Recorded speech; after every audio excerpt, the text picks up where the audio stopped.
नमस्कार दोस्तों, मेरा नाम है अमित सिंह और आप देख रहे हैं E4U। दोस्तों, आज हम बात करने वाले हैं विद्यार्थी और कॉलेज के रिलेशन के बारे में। दोस्तों, बहुत सारे कॉलेज ऐसे हैं जो SC ST विद्यार्थियों को जीरो बैलेंस पर एडमिशन देते हैं और दोस्तों एडमिशन लेने के बाद विद्यार्थी जो है उनके कॉलेज में पढ़ते हैं। और दोस्तों, एडमिशन जब विद्यार्थी किसी कॉलेज में एडमिशन लेना चाहता है, भले चाहे वो जनरल विद्यार्थी हो या SC ST विद्यार्थी है, तो उस समय जब वो विद्यार्थी एडमिशन लेने जाता है तो विद्यार्थी को बहुत कोऑपरेट किया जाता है। इस तरीके का व्यवहार किया जाता है कि कॉलेज जो है वो हमेशा उन्हें सहयोग करेगा और उन्हें कभी भी किसी समस्या का सामना करना नहीं पड़ेगा।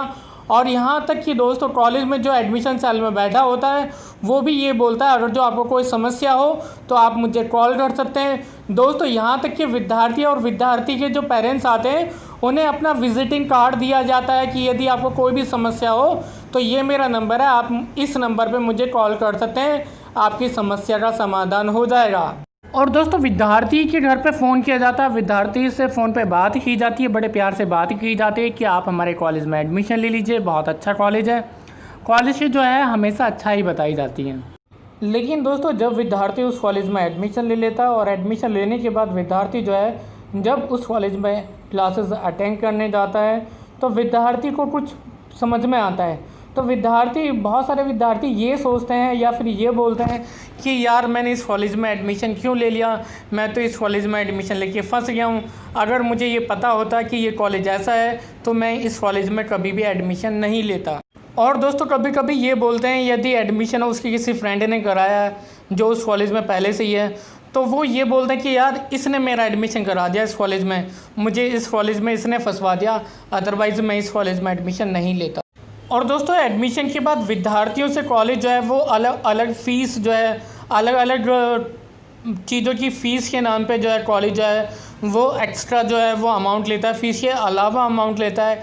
जैसे दोस्तों, यदि अटेंडेंस शॉर्ट हो तो कॉलेज जो है अटेंडेंस शॉर्ट के नाम पे जो है बच्चों से फ़ीस ले लेता है या फिर पेनल्टी के नाम पे फ़ीस ले लेता है। उसके बाद दोस्तों, जब प्रैक्टिकल होता है तो कॉलेज प्रैक्टिकल के नाम पर भी कॉलेज विद्यार्थियों से अमाउंट लेता है कि ये आपको प्रैक्टिकल फ़ीस है, ये आपको देनी पड़ेगी।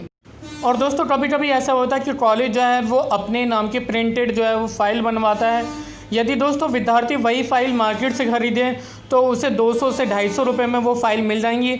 लेकिन दोस्तों, कॉलेज जो है वो ये बोलता है कि नहीं, फ़ाइल आपको यहीं से लेनी है। और दोस्तों, कॉलेज उस फ़ाइल का जो चार्जेस है वो कभी कभी 1500 से 1000 से 1500 या कभी कभी 2500 रुपये भी चार्जेस ले लेता है। अब सोचो दोस्तों, जो जर्नल विद्यार्थी है वो फ़ीस देने के बाद इतना एक्स्ट्रा अमाउंट जो है वो कॉलेज को दे रहा है। और जब दोस्तों विद्यार्थी जो है कॉलेज में एडमिशन के लिए आया था तब विद्यार्थियों को इस तरीके का कोई भी अमाउंट नहीं बताया गया था। हमें से सिर्फ यही बताया था कि कॉलेज की आपको फ़ीस देनी है, उसके अलावा आपको 1 रुपया नहीं देना है। और दोस्तों, ना केवल जनरल OBC से बल्कि SC ST विद्यार्थियों से भी ये अमाउंट लिया जाता है। दोस्तों, अब बात करते हैं SC ST zero balance admission पर। दोस्तों, उत्तर प्रदेश में SC ST विद्यार्थियों का जीरो बैलेंस पर एडमिशन होता है, अर्थात कॉलेज की जो फ़ीस है वो समाज कल्याण से शुल्क प्रतिपूर्ति और छात्रवृत्ति के रूप में विद्यार्थी को प्राप्त हो जाती है। उसके बाद विद्यार्थी के अकाउंट से कॉलेज को पे हो जाती है। दोस्तों, यदि छात्रवृत्ति आ जाती तो विद्यार्थी को कॉलेज परेशान नहीं करता।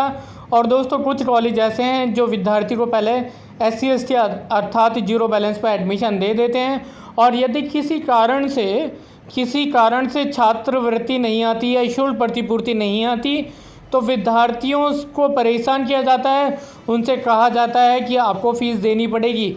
जब विद्यार्थी से ये बात बोली जाती है कि आपकी स्कॉलरशिप नहीं आई है, आपको फ़ीस देनी है, तो दोस्तों SC ST विद्यार्थी जो है वो उसे ऐसा एहसास होता है कि मेरे साथ धोखा हुआ है, मुझे पहले जीरो बैलेंस पे बोला गया था, अब छात्रवृत्ति नहीं आई है तो कॉलेज मुझसे फ़ीस मांग रहा है, मेरी स्थिति ऐसी नहीं है कि मैं फ़ीस दे पाऊँ।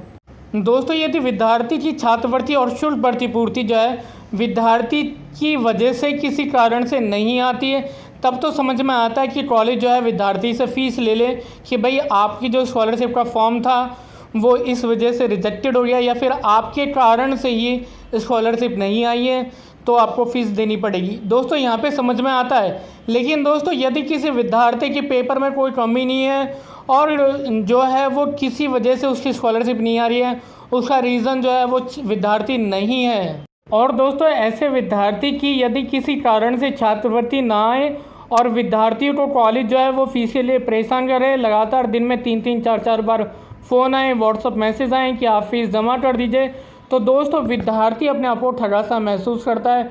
विद्यार्थी के मन में यही आता है कि अगर जो छात्रवृत्ति आती तो कॉलेज को फ़ीस पे हो जाती, छात्रवृत्ति नहीं आई है तो मेरी क्या गलती है, मैं कहाँ से फ़ीस दूँ, मेरे पास आय का कोई स्रोत नहीं है।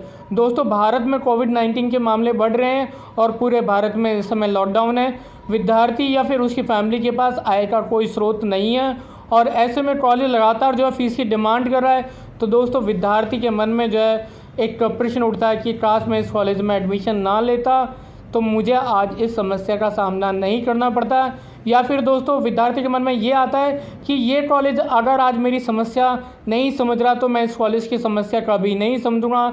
मैं अपने 4 दोस्तों से बोलूँगा कि इस कॉलेज में दोस्तों आप कभी एडमिशन मत लेना, क्योंकि ये कॉलेज जो है हमेशा विद्यार्थियों को परेशान करता है। और दोस्तों इस कॉलेज में आप अपने किसी भी दोस्त का एडमिशन ना कराना। दोस्तों विद्यार्थी जो है वो चाहे जर्नल के हों, चाहे ओबीसी के हों, चाहे वो एससी हैं या फिर एसटी हैं, तो दोस्तों वो ये चाहते हैं कि यदि कोई विद्यार्थी को कॉलेज परेशान करता है तो उस कॉलेज में किसी विद्यार्थी का एडमिशन नहीं होना चाहिए। ख़ास तौर पे उनके किसी परिवार के सदस्य का एडमिशन नहीं होना चाहिए, क्योंकि विद्यार्थी कहते हैं कि जो आज हमारे साथ हो रहा है वो कल हमारे किसी जानने वाले या दोस्त के साथ या भाई के साथ फिर दोबारा से ये कॉलेज करेगा। तो दोस्तों विद्यार्थी चाहते हैं कि जो कॉलेज हमें परेशान कर रहे हैं ऐसे कॉलेज में हमारे किसी जानने वाले का एडमिशन नहीं होना चाहिए। दोस्तों इस वीडियो में इतना ही। दोस्तों वीडियो पसंद आई तो लाइक करें, अपने सभी दोस्तों को शेयर करें और चैनल सब्सक्राइब करें। दोस्तों मिलते हैं अगली वीडियो में। जय हिंद, जय भारत।